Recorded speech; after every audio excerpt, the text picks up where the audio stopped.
All right, y'all, let's get ready to rumble. No, but seriously though, we're gonna be covering today the Marvel Strike Force preview update for 2023, the first half of the year in MSF. What to expect here? There's a lot of really good things overall. We're gonna find out about the new legendary character who is Nova, who's gonna have this new nowhere trade. Most likely gonna be introducing a nowhere team here. Also gonna be introducing the new battlefield effect. Although we don't know what that is gonna be yet, that's pretty exciting to talk about. There's a new Dark Dimension 6 that's also coming. That's gonna be, the reward is gonna be Super Skrull. There's also some more clarification on the incursion raids, what those are gonna look like. Alliance War features and updates and limited time events are going to be coming there. CC tournament, we're going to talk about that. And then finally, some confirmation on the damn Teal War Orb, man. Been waiting for that for quite some time, but let's actually dive into it here. The first thing, of course, is let's talk about the legendary character, new legendary character here that is going to be Nova. But before we dive directly into it, there's some feedback that they shared with us, which shows me that they are listening to what we're saying, right? And this is it. One piece of feedback from the community is that they enjoy the overall experience of Scourges immensely as it pertains to legendary characters. And as they provided a satisfying challenge while offering customization elements, we also heard the feedback that during the year-long journey towards Apocalypse, players felt that they lost some agency in the characters and teams that they wanted to invest in the resources. And absolutely, this game has gotten very cookie cutter, guys. And if we're gonna do this whole year-long thing again, where man, we're gonna build up this team to then build up this other team and build this other team to do this whole year-long fiasco, I don't think players would have enjoyed that very much. So kudos to them for actually hearing what we were saying, but also keeping the Scourge events, because I like the Scourge events. I know a lot of you guys like the Scourge events too, so I think overall this is a good thing. But yes, Nova is going to be this new legendary character here. He's going to have the nowhere trait. They said that this is going to be the first character that's going to have this nowhere trait here, and they mentioned that you can probably make a few guesses at about in regards to who the next nowhere characters could be. And really, honestly, sky's the limit.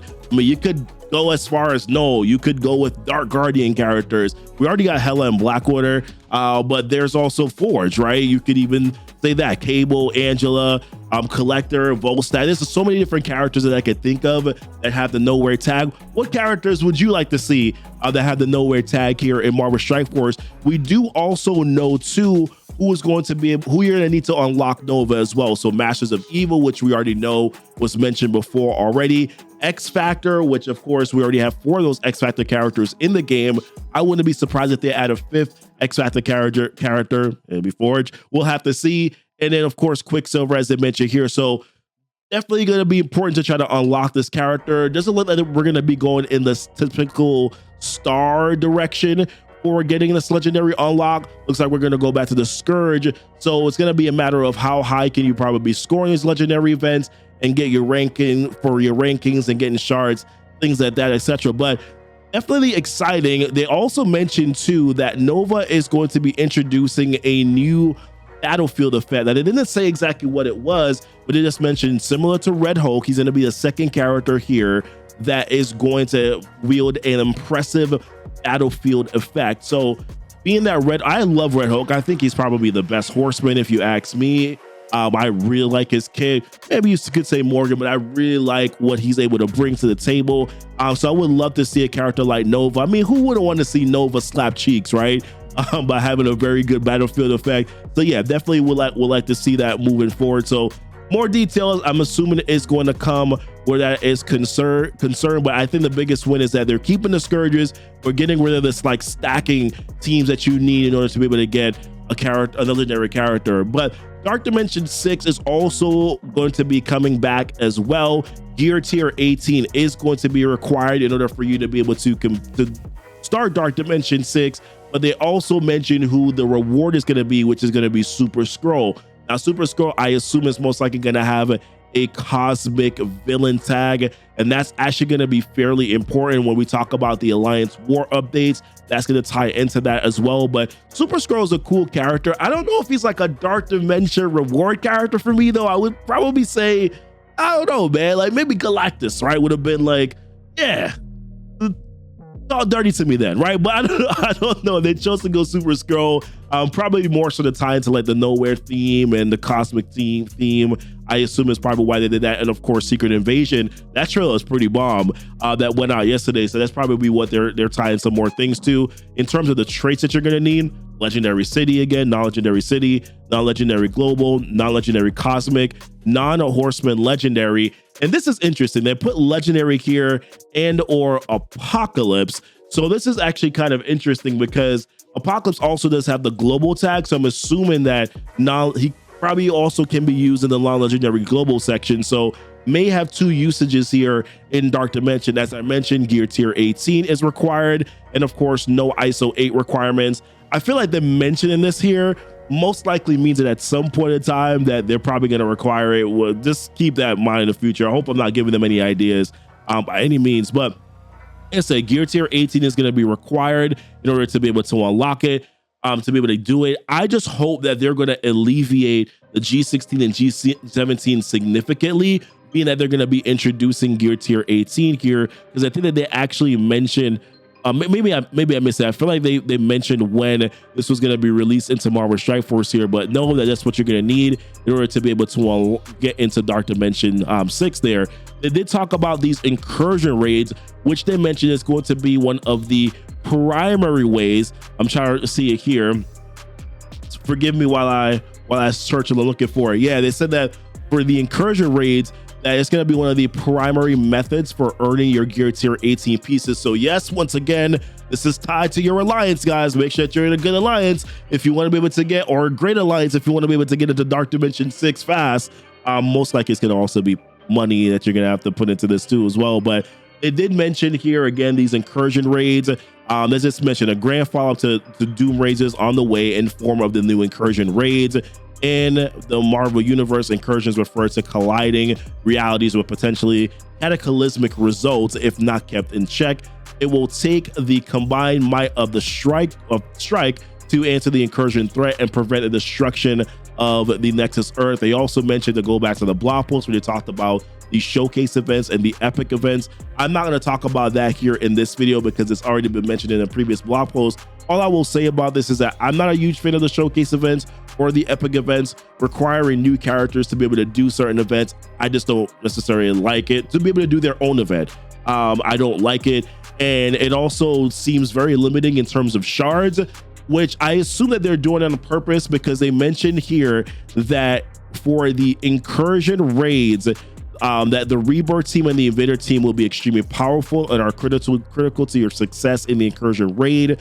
More characters and teams will be released later in 2023, designed for use in the incursion raid. So initially, looks like it's just going to be a Rebirth and your Invader team that's going to be needed for your incursion raids, and future teams will follow that are going to be newer teams, which means that if you're going to be doing these showcase events to be able to get these characters, to be able to use them in the incursion raids, they're going to have low stars. And I'm assuming that's the reason they're doing that intentionally, because they don't want players to be able to successfully position or get themselves too far ahead in the incursion raids, so that they have to then come out with new raids after that. But curious to see once again how this is going to work. This is my speculation. I'm just reading between the lines a little bit here. You'll know which characters these are, as they'll have showcase events and epic events running alongside their release. So once again, not a huge fan of it. They mentioned here, spread the word with your alliance to start prepping for the incursion raid and then also the alliance raid. So it looks like right now only Rebirth and Invaders are what you are going to need for these incursion raids. That could be good or it could be bad depending on where you are. Now, they did talk about some alliance updates here, where they mentioned that there's going to be some reward changes. So get ready to accelerate your teal gear progression into high gear to prepare for the forthcoming Gear Tier 18. So they did mention that the teal war orb is going to be coming here. It's going to have Gear Tier 16 mini uniques. Additionally, there will be more slots of teal uniques in the war supplies for level 80 plus players to satisfy your need for shopping therapy, which is a little joke there. Another raid reward update. War reward update will add more gold and a lot more ISO 8, T2, L1, L4, L5. This will significantly help players to unlock and upgrade their the mighty Apocalypse, which of course a lot of players who have already gotten baby Apocalypse need the L5 to be able to get Big Daddy Apocalypse there. But the Teal War Orb is confirmed, so that's a good thing. But once again, I'm a little concerned about the gear tier 17. I don't know, it doesn't sound like they're going to be adding that to the Teal War Orb. I just think that they need to increase the amount of tier 17s that players are going to be able to get, especially when now you're going to be introducing gear tier 18. I just think it's kind of crazy to have two bottlenecks, a G16 bottleneck and a G17 bottleneck at the same time. And then now you're going into the place where it's probably going to be a G17 and then the gear tier 18 bottleneck. I think that this is kind of crazy, if you ask me, that they're gonna kind of going in this direction. I don't know. It's just kind of weird. Those are just my thoughts. They did mention here there's gonna be an additional limited time event called Nowhere Sage. Of course, kind of talking about here, kind of going with the year-long thing with Nova and the Nowhere trait and all that as well. They mentioned here that there's gonna be some changes to some upcoming. It's a limited time event, but they're going to be making some changes here to some rules. So like the Nowhere characters will get bonuses on offense. They mentioned cosmic villains, which remember, I think Super Skrull, of course, is going to be a cosmic villain, right? Will replace military and existing room bonuses. Obviously, probably some characters on the Nowhere team is going to follow suit as well. Blackwater also going to have some cosmic villains there, and Thanos. They're also going to be receiving some buffs on defense too. So definitely some things to pay attention to. I know I haven't upgraded Black Order in quite some time, so maybe I'll consider it, but it is a defensive thing. So I'm not sure exactly how I'll feel about it, but I think defense is definitely going to be a lot more important based on some of the strategy changes that they're mentioning here, right? So strategy changes, defeating the opponent's armory and the hangar will no longer affect the stats of the opponent's attacking characters. Instead, defeating the opponent's armory and hangar will affect the stats of your attacking characters. This should reduce the necessity to attack at specific times of the day, which I think is actually a really nice change to do. Players will receive all 10 energy at the start of a war and no longer accumulate energy over time. Players can still purchase an additional 4 energy for each war. I like this. Personally, I like this. Like, this limits the time to have to log in multiple times a day. So if I just want to go in, boo-boo, and get all my 10 attacks in and then be done with the Alliance War, give me the opportunity to be able to do so. I actually think this is a very good thing. Both of these changes I think are good. Yes, there's a little bit of a flaw always in certain things, but I think overall, I think this is a net positive if you ask me. They did talk about some new mechanics here as well. A new attempt bonus will reward points for clearing a room with the fewest. So they're adding some efficiency bonuses here. Clearing a room with the fewest attempts possible. Cancel combat will not decrease the attempt bonus, but will still consume the spent war energy. This is the secondary win condition to clear in the most rooms. As a tiebreaker, there will be a new full clear bonus. They mentioned exhausted here. Each time a defense squad is attacked and isn't fully defeated, a stack of this new debuff will be applied to them, making them weaker in some way. Exhausted is only applied if the attack attempt is finished, not when the combat is canceled. More details on this. So they're putting in some safeguards in here, just in case you kind of mess up an attack or something like that. They're putting in some safeguards here.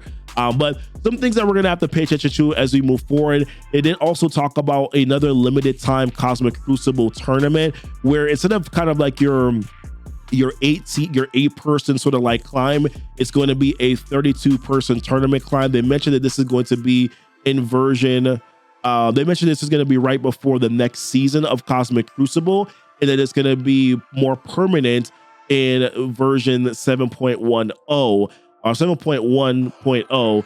As they mentioned here, and the Cosmic Crucible supplies will have additional slots for Gear 17 and G16 and 17 for increased availability. I would say too, I wouldn't mind if they increase the allotment of the Crucible credits that you're getting to, being that a lot more players are going to be kind of going after grabbing those G17 pieces as well. So those are kind of much basically like the game updates. In terms of quality of life improvement updates, I like a lot of these. Equip multiple gear levels at once. Wow, this one is huge. I can't tell you how many times I'm like, oh my God, there we go to 6 and 7 and 8 and 9. Like, now I have to do that. I can equip multiple gears at once. I like that. They also mentioned a Raids auto launcher. You won't have to worry about being online at reset time anymore. It will launch for you automatically. I'm assuming that you're probably gonna have to select this feature. This will also come with a trial of a change to raid keys, which will be delivered collectively to the Alliance. without the need for all members to individually claim them, which is good. More sim. We're looking to expand the sim feature beyond raids into other game modes. I still want a full all sim button for Blitz. I just give your boy that, please. Auto complete function for additional repeating events to save your valuable finger tapping stuff. Inbox improvements. There are several streamlined updates to help more effectively navigate your inbox. First, inbox will be separated into 2 tabs, one for messages and another for rewards. Thank you, to provide clearer separation between the message types. I hope this also fixed the claim all thing, because that happened to me the other day still. Second, the read and unread tabs will be merged into one tab with the option to toggle show read. Third, when tapping to claim the claim all button, the pop-up message will ask you to confirm the action. That's it right there. That's it right there. To confirm the action before actually claiming all the items to help mitigate accidental claims. Thank you. Thank you. Improvements to avatar and frame selection, clear communication of the minimum requirements. Mojo's Mayhem revamp, extending options of earning rewards by participating in modes you've already played in. Okay. All right. And then overhauling the storing game to make it more modern. They talk about some website improvements here. I'm not going to go through those because I feel like this video has been long enough. But listen, guys, let me know your thoughts on everything here. I actually like a lot of things that they're doing. I think the change to this new legendary is very good. I think players would have been really exhausted and overworked if they had gone in the direction that they had been before. I think same thing with the Dark Dimension. I'm concerned about the Gear Tier 18 and the Alliance stuff again. And also, I'm concerned about the G16, 17 bottlenecks already being there. And then if you introduce 18, then there's going to be a 17 and 18 bottleneck. I just don't like 2 gear bottlenecks at the same time. I don't like it. I don't like it. Forgive me, but I just don't like it at all. But I definitely do. I'm excited for Nova coming into the game. I'm excited for the 32-person tournament in Cosmic Crucible. I think that might actually be really fun. And I'm excited if they are going to be going with less cookie cutter options, although incursion raids probably will end up being that in the future. And I think that they need to even make some additional changes to Cosmic Crucible where it's a little bit less restrictive in terms of what teams you have to use X rooms and things like that. But what are your thoughts, guys? What do you like about this? What do you not like about it? Leave it in the comments. I want to know. And let's go from there, guys. But appreciate you watching the video. Like and subscribe for more. Check out our links below in our description here. Hit the notification bell so that you know when the videos do go live. And until next time, guys, y'all be blessed. Y'all be safe.